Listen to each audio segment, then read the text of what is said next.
आइए, सुनिए, देखिए, समझिए सनातन सत्य।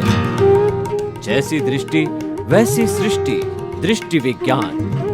कुदरत, कुदरती रचना एवं कुदरत के कानून से शाश्वत सुख की प्राप्ति। जोधपुर के परम पूज्य महात्मा उपासक प्रोफेसर डॉक्टर सोहन राज तातेड़ के निर्देशन में सनातन सत्य। जैसी दृष्टि वैसी सृष्टि, दृष्टि विज्ञान।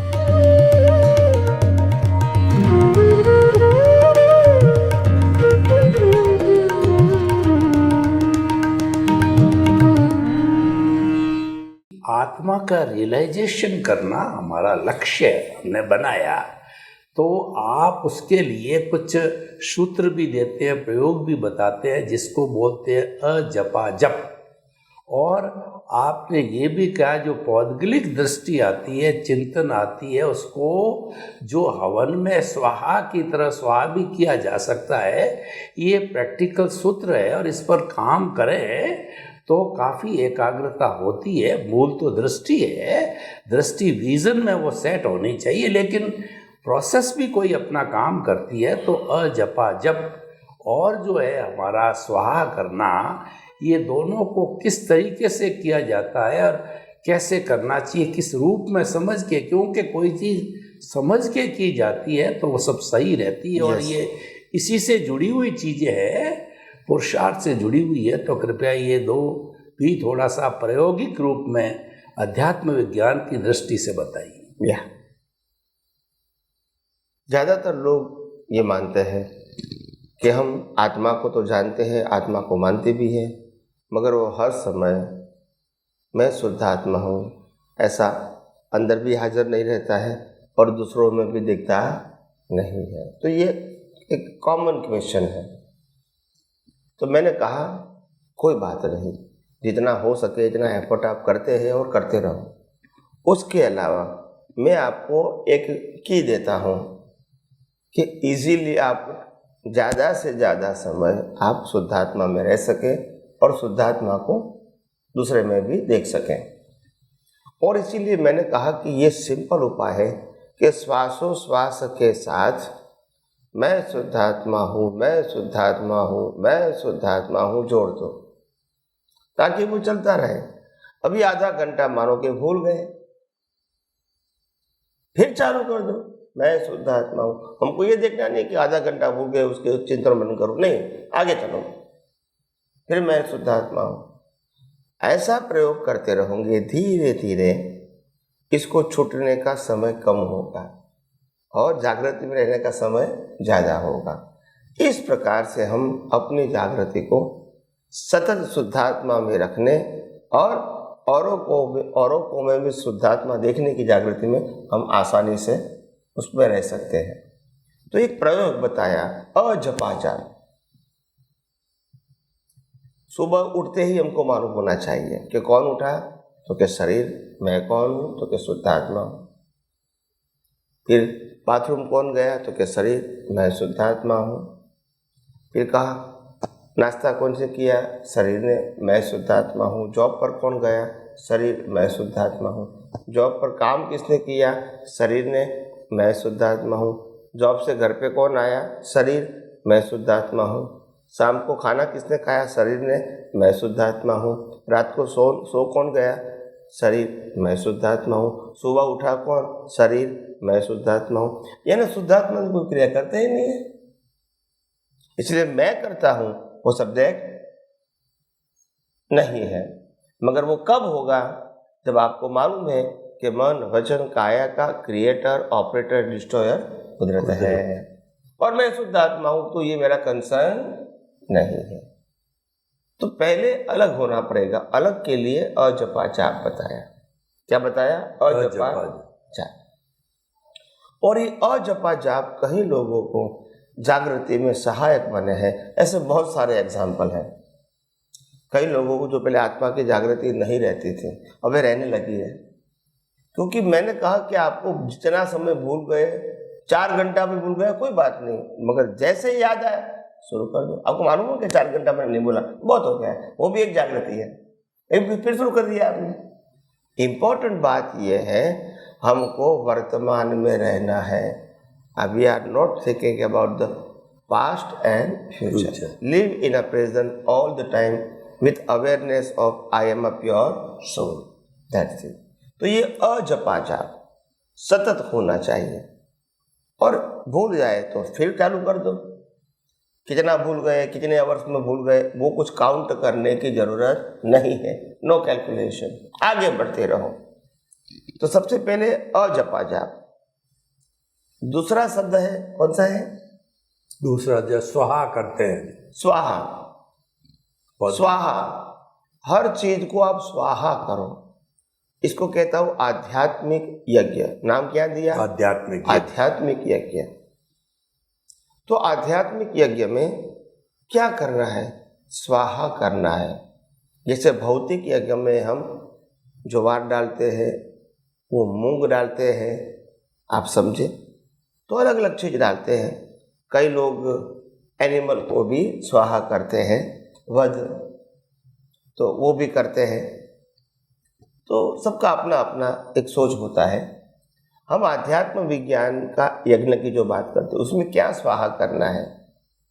इसमें रॉन्ग बिलीफों को स्वाहा करना है। Wrong is equal to relative belief. कैसे स्वाहा करेंगे? तो कोई भी परिस्थिति में कोई कहेगा कि तुम अच्छे हैं, बुरे हैं, तुरंत आप अंदर से बोलो, ये जो अच्छे बुरे कहा वो प्रकृति की बात है, स्वाहा, मैं शुद्धात्मा हूँ। किसको स्वाहा करना है? बिलीफ को, ताकि हमको वो बिलीफ असर नहीं करे। किसी कोई व्यक्ति ने प्रशंसा किया तो भी किसकी किया? प्रकृति किया। तो प्रकृति की प्रशंसा को स्वाहा करो, क्योंकि मैं प्रकृति नहीं हूँ, मैं हूँ शुद्धात्मा। तो ये प्रशंसा और निंदा की जो असर होगी वो आपको, क्योंकि आपने स्वाहा कर दिया बिलीफ को ही, और बिलीफ से असर होती है। तो बिलीफ को क्या कर दिया? कोई कहते तुम हस्बैंड हो, अंदर से कहो स्वाहा, क्योंकि मैं शुद्धात्मा हूँ। फिर मैं बाहर से तो हस्बैंड हूँ, अंदर से हस्बैंड रहेगा, ये टेंशन रहेगा, मेरे को ये करना चाहिए, मैं ये नहीं कर सका, मैं हस्बैंड हूँ तो मेरी बात सुननी चाहिए। ये सब सब्जेक्ट कब आएगा? जब तुम हस्बैंड व्यवहार से हो और निश्चय से मानते भी हो। तो व्यवहार से हस्बैंड हो वो करेक्ट है, निश्चय से मानने की जरूरत, निश्चय में आप शुद्धात्मा हो, और इसीलिए आपको प्रकृति और इसकी अवस्था का लोड नहीं होगा। और प्रकृति को जो हिसाब पूरा करना है वो तो कुदरत संजोग देगी। हर संजोग के पीछे कुदरत का तो पावर रहेगा, नहीं तो संजोग पूरा कैसे होगा? अगर मेरे को किसी को 25 करोड़ की लोन पे करना है तो पैसा तो कुदरत दिलवाएगा ना, संजोग तो। और अगर किसी को लोन देना है और वापस नहीं देने वाला है तो भी संजोग कौन देगा? हमको कुदरत ही देगा। तो कहने का मतलब है, दुनिया किसी की मर्जी से नहीं चलती है, हिसाब से चलती है। तो ये स्वाहा का मतलब होता है जीवन की हर अवस्था, उनके पीछे बिलीफ होती है, वो बिलीफ को क्या कर दो? स्वाहा। जैसे शरीर आइसक्रीम खाता है, उनको लगता है आइसक्रीम में बहुत आनंद है, बस वो बिलीफ को क्या कर दो? स्वाहा। और मैं शुद्धात्मा हूँ और मैं खुद ही आनंद सुख वाला हूँ। प्रकृति कभी कहेगी ये बात तो मेरे को समझ में नहीं आती है, तो प्रकृति भले कहे, अंदर से कहो स्वाहा, क्योंकि मैं शुद्धात्मा हूँ और मैं आनंद दर्शन वाला हूँ, तो वो बिलीफ हमको हरकत नहीं करेगी। ये तो प्रकृति के उदय में भी आती है और अंदर से भी जुड़ जाती है, तो वो बिलीफ पावरफुल हो जाती है, फिर इफेक्ट करती है, साइकोलॉजी इफेक्ट, आप समझे। तो ये साइकोलॉजी इफेक्ट और अज्ञान को निकालने के लिए हमने स्वाहा का प्रयोग बताया। जो भी रिलेटिव सत्य है स्वाहा, मैं 10 मकान का मालिक हूँ, मैं 2 मकान का मालिक हूँ, स्वाहा कर दो, क्योंकि मैं शुद्धात्मा हूँ। जो मालिक है वो मैं नहीं हूँ। किसी का हस्बैंड हूँ, किसी का वाइफ हूँ, किसी बच्चे के माँ बाप हूँ, ये प्रकृति है, आप नहीं हो। क्यों टेंशन लेते हो? और इसीलिए रिलैक्स रहो और सेपरेट रहो। तो ये स्वाहा का मतलब होता है आप जो भी स्वाहा करेंगे उससे आप क्या रहेंगे? मुक्त रहेंगे। उसी का ये प्रयोग है। कुछ भी है, 10 दिन से मेरे को बहुत टेंशन है, स्वाहा कर दो बिलीफ को, क्योंकि 10 दिन से टेंशन प्रकृति को है, शुद्धात्मा को नहीं। और मैं शुद्धात्मा हूँ, तो प्रकृति को भी रहेगा और आप कहोगे मेरे को भी है तो आपको भी रहेगा, दोनों को, फिजिकली और मेंटली दोनों रहेगा। तो मेंटली रहना वो अज्ञानता है और फिजिकली तो कब कर सकिए। तो इसीलिए ये स्वाहा का जो मैंने मंत्र दिया है लोगों को और अजपा जाप का मंत्र दिया है, लोग इसको आसानी से समझ सकते हैं, अपने जीवन में उसका उपयोग कर सकते हैं यथा योग्य और इसका अनुभव भी पा सकते हैं। और इसीलिए इसमें कोई चमत्कार की बात नहीं है और सभी लोगों के लिए पॉसिबल है। जिसको इसका इंटरेस्ट है, इसकी वैल्यू समझ में आती है, ऑफ कोर्स वो प्रयोग करके अनुभव पा सकते हैं। इसमें किसी की मोनोपोली नहीं है। तो इसीलिए ये दोनों चीज इस प्रकार से कोई भी मनुष्य इसका उपयोग समझ के, उपयोग करके उसका लाभ ले सकता है। स्वामी जी, दादा भगवान बहुत अच्छे आत्मज्ञानी हुए हैं। उन्होंने अक्रम विज्ञान का मार्ग दिया, ज्ञान दिया। उसमें उन्होंने पुरुषार्थ के रूप में प्रीति, जागृति और अनुभव की बात कही। तीनों ये पुरुषार्थ के अंग है। तो इन अंग की उन्होंने काफ़ी लंबी चर्चा की है कि ये जो व्यक्ति जिज्ञासु, मुमुक्षु, ज्ञानी, कोई इसको इस रूप में भी दृष्टि का विषय है। yes. तो ये तीनों चीज़ें किस तरीके से सतत बनी रहनी चाहिए, किस तरीके से अध्यात्म विज्ञान की दृष्टि से इसको लेना चाहिए, करना चाहिए, क्योंकि पुरुषार्थ से जुड़ी हुई चीज़ है। पुरुषार्थ भी रियल पुरुषार्थ की बात है, जागृति की बात है और हमारे आत्मा के अनुभव की बात है। तो हमारे लिए इम्पोर्टेंट है वो चीज़, क्योंकि प्रकृति की बात तो है नहीं। आखिर तो हमें उस तरफ रुझान ज़्यादा रखना है। तो कृपया इसको भी थोड़ा अध्यात्म विज्ञान के एंगल से बताइए। यस यस, प्रतीति, लक्ष्य और अनुभव। प्रतीति दिया जा सकता है किसकी? लक्ष्य की, और पुरुषार्थ करके अनुभव आपको करना पड़ेगा। कैसे करना पड़ेगा? जिस चीज की प्रतीति बिठाई है उसका लक्ष्य अगर अवस्था में रहा तो अनुभव पा सकते हैं, मगर जिस चीज की प्रतीति दिया गया है ज्ञानी पुरुष से दृष्टि से, अगर वो उपयोग अवस्था में नहीं हुआ लक्ष्य के रूप में तो अनुभव नहीं होगा। मगर लोगों को मालूम नहीं है कि प्रतीति, लक्ष्य, अनुभव बोलते तो है मगर वो समझ नहीं पाते हैं।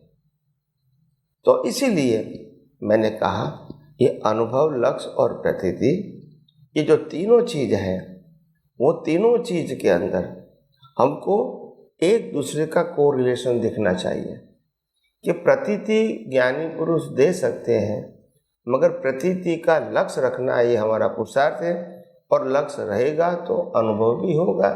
जैसे कोई भी अवस्था में कोई भी व्यक्ति है, हमको कोई प्रकार का व्यवहार करती है, हमको मालूम होना चाहिए कि वो शुद्ध आत्मा ही है। भले जबान की बात है, थॉट की बात है, एक्शन की बात है, क्रिया कोई भी है, हमको उसमें शुद्ध आत्मा दिखना चाहिए। ये हमारी प्रतीति का लक्ष्य है। प्रतीति है मैं शुद्ध आत्मा, उसका लक्ष्य उस समय काम में आना चाहिए। अगर वो लक्ष्य रहा अवस्था में प्रतीति का, तो फिर अनुभव होगा कि ये मन वचन काया की अवस्था को मैं चलाने वाला नहीं हूँ, तो बोझ भी नहीं रहेगा। ऐसा ये आध्यात्म विज्ञान बहुत प्रैक्टिकल है और मैं समझता हूँ आगे जाके यही विज्ञान हम और विशेषता से समझने की कोशिश करके अपना जीवन धन्य बनाएंगे। दादा भगवान आपके और मेरे दोनों के वो आत्मज्ञानी की दृष्टि से पूजनीय हैं। तो उनके कुछ सिद्धांत हैं, उनके बारे में अध्यात्म विज्ञान के साथ जोड़ करके अपन बात करेंगे कि दादा भगवान ने जो 5 आज्ञा दी है, रिलेटिव, रियल, कर्ता व्यवस्थित शक्ति, फाइलों का संभावपूर्ण निपटारा करना और शुद्ध आत्मा के बही खाते में रकम जमा करना बहुत सिंपल सरल है, चाहे ये रिलेटिव है या जो भी है, पर ये काफ़ी इफेक्टिव है। यस। तो इसीलिए अध्यात्म विज्ञान की दृष्टि से आप इन 5 आज्ञाओं का क्या संबंध है और किस किस में कहाँ पर जो है ये हमारा अध्यात्म विज्ञान लागू होता है, सनातन सत्य लागू होता है, क्या परस्पर संबंध है, वो हम थोड़ी इनकी इंटर रिलेशनशिप को जानना चाहते हैं, क्योंकि एक चीज दूसरी से जुड़ती है यस। तो वो अच्छी बनती है, होलिस्टिक बनती है, वो यस। एक सम्मान भी है हमारे पूजनीय का। तो कृपया इसके बारे में थोड़ा आप खुलासा कीजिए। Yes yes. जय सच्चिदानंद। सबसे पहली बात यह है कि जो 5 आज्ञा ज्ञानी पुरुष दादा भगवान ने आत्मा की ओर जाने के लिए, पुरुषार्थ बढ़ाने के लिए, जागृति बढ़ाने के लिए जो 5 आज्ञा दिया है, वो आज्ञा अपने आप में ही अद्भुत है और उसमें कोई संशय नहीं है और आम लोग इसको आसानी से समझ भी सकते हैं। कितना उपयोग कर सकते हैं वो व्यक्तिगत बात है, मगर समझ सकते हैं, इतना समझने में कोई डिफिकल्ट नहीं है। मगर इसकी जो समझ है वो थियोरेटिकल भी हो सकती है, साइंटिफिक भी हो सकती है, क्योंकि ये विज्ञान अक्रम विज्ञान के रूप में जो आज्ञा दिया, वो आज्ञा अध्यात्म विज्ञान को समझने का बेस है। क्या है? बेस है। तो आज्ञा को समझोगे स्थूल रूप से, फिर आध्यात्म समझना आपके लिए थोड़ा और आसान हो जाएगा, क्योंकि जो पहले आज्ञा दिया वो आज्ञा के अंदर 5 आज्ञा दिया, उसमें पहली 2 आज्ञा है बाय रिलेटिव व्यू पॉइंट में नामधारी हूं and by real view point में शुद्धात्मा हूं। तो नामधारी के अंदर शुद्धात्मा देखना वो पहली भी आज्ञा आ गई। रिलेटिव में रियल देखना, रिलेटिव में रियल देखना, ये पहली 2 आज्ञा थी। फिर रिलेटिव कोई भी क्यों ना हो, मनुष्य के फॉर्म में हो, स्त्री पुरुष के फॉर्म में हो, पशु पक्षी और प्राणी के फॉर्म में हो, झाड़ के फॉर्म में हो, कोई भी जीवित फॉर्म में हो, मगर जो दिखता है वो रिलेटिव है और इसके अंदर क्या है? रियल है, शुद्धात्मा। तो ये देखने का आपको एक प्रयोग बताया ज्ञानी पुरुष ने। उसके अलावा ये प्रयोग के बाद जब ये प्रयोग करते रहोगे, रास्ते में जाओगे तो मालूम होगा ये दिखता है साइकिल वाला, स्कूटर वाला, ठेला वाला, ये सब रिलेटिव सत्य है, उसके अंदर रियल सत्य रूपी शुद्धात्मा है। तो ये एक प्रकार का ज्ञान का उपयोग होगा, ज्ञान का। उसके बाद व्यवस्थित शक्ति वो दर्शन का उपयोग है। किसका है? दर्शन का। यानी मन वचन, यानी शुद्धात्मा के अलावा मन वचन काया और उनकी अवस्था और ये पूरी समग्र सृष्टि का जो संचालन होता है, सूर्य, चंद्र, तारा, ग्रह, नक्षत्र, भरती ओठ, तेजी मंदी और कर्मों का फल, ये सभी अवस्था, पूनम अमास, सब अवस्था वो कुदरती रचना है और उन्होंने उसको व्यवस्थित शक्ति कहा। व्यवस्थित शक्ति का मतलब साइंटिफिक सर्कमस्टेंशियल एविडेंस। यस, व्यवस्थित का मतलब होता है, व्यवस्थित मतलब जो होने वाला था वो ही हुआ, सिद्धांत के मुताबिक। हो सकता है व्यक्ति को वो संयोग पसंद है या नहीं है, मगर है व्यवस्थित। कोई पॉकेट काट गया तो वो अच्छा संयोग तो नहीं है जिसका कटा हुआ है, मगर वो है व्यवस्थित। ये किसने काटा? व्यवस्थित ने कटवाया। क्यों कटवाया? अपने कर्मों का हिसाब पूरा करने के लिए। हिसाब कब बनाया था? पिछले अवतार में, अभी का नहीं। तो ये एक प्रक्रिया है, व्यवस्थित शक्ति। कोई भी कार्य में आप व्यवस्थित शक्ति को देखो, जैसे मैं कुदरती रचना को देखने की बात करता हूँ। उसके आगे आई चौथी आज्ञा, फाइलों का संभाव से निपटारा। ये फाइलों का संभाव से निपटारा जो करना है, ये निपटारा में दो प्रकार आते हैं कि कोई भी व्यक्ति के साथ मेरे मन वचन काया से ऐसा व्यवहार न होवे ताकि सामने वाले व्यक्ति का क्लेम बाकी रहे, या उनको मैं करता देखूं, या उनको मैं कोई भी एंगल से करता देख के गुनहगार देखूं। तो ये जो मेरी दृष्टि है, ये दृष्टि के आगे मेरे को समभाव रखना है, यानी राग द्वेष करना नहीं है। मगर हमने रिलेटिव सत्य के रूप में समभाव किसको कहा कि मेरी प्रकृति से सामने वाले का दुख हो गया है तो उसके लिए माफी मांगो, तो वो समभाव हो जाएगा। विसंभाव हुआ था, अभी क्या हुआ?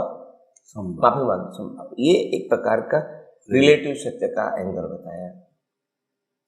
हमारे सनातन सत्य में संभाव वो दृष्टि की बात है, वो मन वचन काया उनकी अवस्था की बात नहीं है, क्योंकि मन वचन काया की अवस्था मात्र कुदरती रचना है। उस कुदरती रचना की कोई भी अवस्था जब मैं भुगतान कर रहा हूँ, उस समय अंदर समभाव यानी बैलेंस विजन रहना चाहिए, नो राग नो द्वेष। तो इसको हम पुरुषार्थ कहते हैं आध्यात्म विज्ञान में, और अकर्म विज्ञान में कहते हैं कि आपको संभाव्य निकाल करना पड़ेगा। तो वो रिलेटिव सत्य हो गया, यह अच्छी बात, मगर रिलेटिव सत्य हो गई। और पांचवी और अंतिम आज्ञाएं शुद्धात्मा के वही खाते में रकम जमा कर दी। तो वो कहते हैं कि जिस प्रकार से हमने सत साधन दिए, त्रिमंत्र से लेके प्रातः विधि से लेके नमस्कार, नव कलम, चरण विधि, शुद्धात्मा के प्रति प्रार्थना, आरती, सामयिक प्रतिक्रमण, ये सब जो बातें बताई, इसका उपयोग करना, उसको भी शुद्धात्मा के वही खाते में रकम जमा करना, ये बताएं। तो जब ऐसा हुआ तो हम शुद्धात्मा के खाते वही में रकम क्या जमा कर सकते हैं आध्यात्म विज्ञान के दृष्टिकोण से। यहां तो क्रिया का रिजल्ट शुद्धात्मा के वही खाते में जमा है, और पांच आज्ञा में भी संभाव में रहना, संभाव से निपटारा करना क्रिया, वो भी उसको शुद्धात्मा के वही खाते में जमा बताया। आध्यात्म विज्ञान में क्या है, शुद्धात्मा के वही खाते में जमा रकम करना, उसका मीनिंग है सभी अवस्थाओं को कुदरती रचना देखना, शुद्धात्मा में रहना और शुद्धात्मा को सामने में देखना। ये हमारे लिए शुद्धात्मा के, ये हमारे लिए वही खाते में रकम जमा करने की बात है। समझ में आया? तो ये जो पांच आज्ञा है, व्यवहार, निश्चय, व्यवहार से मैं नामधारी, निश्चय से मैं शुद्धात्मा हूँ, थर्ड कर्ता व्यवस्थित, फोर्थ फाइलों का संभाव से निपटारा करना, और पांचवा शुद्धात्मा के वही खाते में रकम जमा करना। तो ये पांचों आज्ञा एक दूसरे के साथ को रिलेटेड है। क्या है? को रिलेटेड। जो डिफरेंस है फिर दृष्टि का है। क्या है? दृष्टि। हाँ, तो इसीलिए यह अध्यात्म विज्ञान में व्यवस्थित शक्ति मतलब संभाव में रहना, और व्यवस्थित शक्ति को देखना मतलब कुदरती रचना देखना, और फाइलों का संभाव्य निपटारा करना मतलब कोई भी अवस्था में समभाव हमारी दृष्टि में रहना, और शुद्धात्मा के वही खाते में जमा करने का मतलब होता है किसी को कर्ता और मालिक के भाव से कोई भी अवस्था को नहीं देखना, मन वचन काया को कुदरती रचना देखना, और मैं शुद्धात्मा हूँ ऐसा लक्ष्य में रहेगा, सामने वाले के अंदर भी शुद्धात्मा ऐसा लक्ष्य में रहेगा, तो वो शुद्धात्मा के वही खाते में जमा रहेगी रकम, और कोई भी अवस्था को कुदरती रचना देखोगे तो भी शुद्धात्मा के वही खाते में जमा रहेगी। शुद्धात्मा में सतत रहो कि मैं मन वचन काया से मुक्त ऐसा शुद्धात्मा हूँ जागृति पूर्वक, तो भी शुद्धात्मा के वही खाते में रकम जमा होगी। और प्रकृति जब गलती करती है वो गलती हमारे दिमाग में से होने के बाद भी जाती नहीं है। तो हमारा एक ही मकसद होना चाहिए कि हे अंतर्यामी परमात्मा, इस प्रकार की प्रकृति दोबारा मेरे को नहीं चाहिए, क्योंकि ये प्रकृति मोक्ष मार्ग के लिए लायक और सहायक नहीं है। तो यानी सभी एंगलों से मैं ये बात बताने की मैंने कोशिश किया। तो इसी प्रकार से ये 5 आज्ञा अपने आप में ही एक पावर है। जितनी आपके पास सोच होगी, इंटरेस्ट होगी, वैल्यू होगी, समझ होगी, उसके मुताबिक आप अनुभव कर सकते हैं। और अगर आप नहीं कर सकते हैं तो अक्रम विज्ञान के माध्यम से, कर्ता पद के आधार से आप पुरुषार्थ करके भी तो पुण्य प्राप्त कर सकते हो, इसीलिए कोई कमी नहीं है। मगर पुरुषार्थ करो, अच्छी बात है, चाहे अक्रम विज्ञान के दृष्टिकोण से करो, चाहे आध्यात्मिक विज्ञान के। पुरुषार्थ करो तो आगे बढ़ेगा, धीरे धीरे आपको सही बात मालूम हो जाएगी। तो वहां तक हमको प्रैक्टिस हमारी चालू रखनी पड़ेगी, और प्रैक्टिस से ही एक दिन हम परफेक्ट हो सकते हैं। ये कोई चमत्कार का मार्ग नहीं है। तो आइए हम ये ज्ञानी पुरुष ने बताई हुई 5 आज्ञा को सरल, सहज और सुगम भाषा में कैसे समझे। तो सिंपल बात है, प्रकृति में परमात्मा देखना, ये पहली 2 आज्ञा, और प्रकृति को कुदरती रचना मानना, ये तीसरी आज्ञा, और कुदरती रचना देखकर अवस्थाओं में संभाव रहना, ये चौथी आज्ञा, और ये चार आज्ञा का पुरुषार्थ ही शुद्धात्मा के वही खाते में रकम जमा हो गई। इस प्रकार से ये आध्यात्म विज्ञान इस प्रकार का पुरुषार्थ बताते हैं 5 आज्ञा, जो दर्शकों को समझ में भी आया होगा।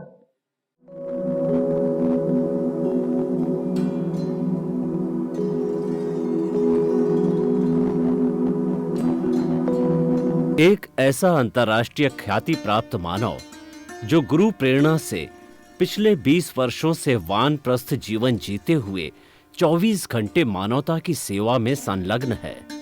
एक ऐसा मानव जो अभी राष्ट्रीय, अंतर्राष्ट्रीय टीवी चैनलों पर 7,500 एपिसोड के माध्यम से सनातन सत्य, आत्मविज्ञान एवं पुनरुत्थान, व्यवहार एवं निश्चय जगत के जीवनोपयोगी विषयों पर हृदय स्पर्शी प्रवचन कर चुका है।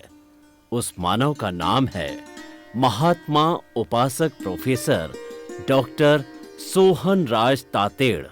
प्रोफेसर तातेड़ द्वारा योग, दर्शन, शिक्षा विषयों पर रचित पीएचडी स्तर के 250 शोध ग्रंथ भारत के 100 प्रतिष्ठित विश्वविद्यालयों में शोधार्थी पढ़ रहे हैं, तथा वे सभी शोध ग्रंथ वहां की सेंट्रल लाइब्रेरियों में उपलब्ध हैं।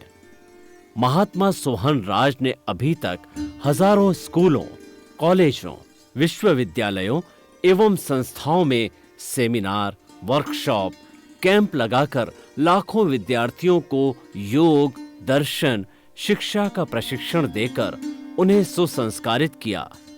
डॉक्टर तातेड़ ने भारतीय संस्कृति उत्थान के 4000 से अधिक समसामयिक विषयों पर आर्टिकल लिखकर ऑनलाइन जर्नल, पत्रिकाओं, वेबसाइट्स पर प्रकाशित किया, जिसका उपयोग लाखों पाठक कर रहे हैं। उपासक तातेड़ के 5000 से अधिक आज का सुविचार, आज का शुभ संदेश, आज का मंगल भावना योग आदि चिंतन websites, Twitter, blogger, Facebook, YouTube माध्यमों से लाखों लोग अपना जीवन निर्माण कर रहे हैं। मानवता के मसीहा ऐसे महामानव महात्मा सोहन राज तातेड़ के प्रोफाइल को अभी तक विश्व के 20 लाख दर्शक यूट्यूब पर, 12 लाख गूगल पर एवं लाखों दर्शक फेसबुक, ब्लॉगर, ट्विटर और इंस्टाग्राम पर देख चुके हैं।